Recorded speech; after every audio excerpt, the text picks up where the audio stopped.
I came back with some other interesting one.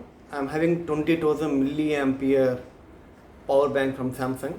Let's tear down this and we'll see what is inside. Come.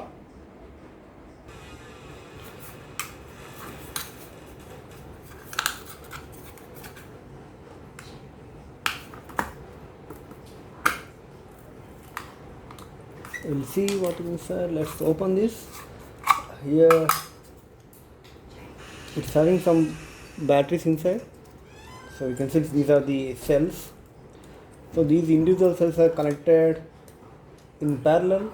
So this is the ground path for this. This is the ground path, and here we have positive line on top. We have a small circuit here. Oh, okay. This is very pretty simple circuit and standard for battery charging. So you are having one micro USB port.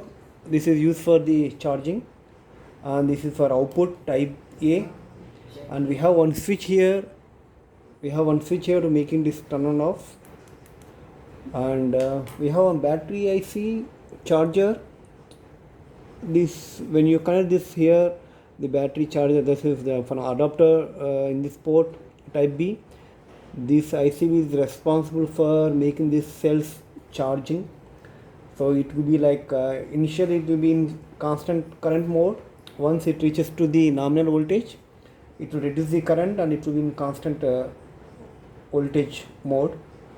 Yeah, this is very pretty simple circuit. And this is Chinese manufacturer. Maybe it is a 2-layer board. Might be it's a 2-layer board. Yeah, you can see all the legends and all here. Yes, yeah, this is very pretty simple. Thanks for watching. We'll come up with other new interesting topic in next video. Bye bye.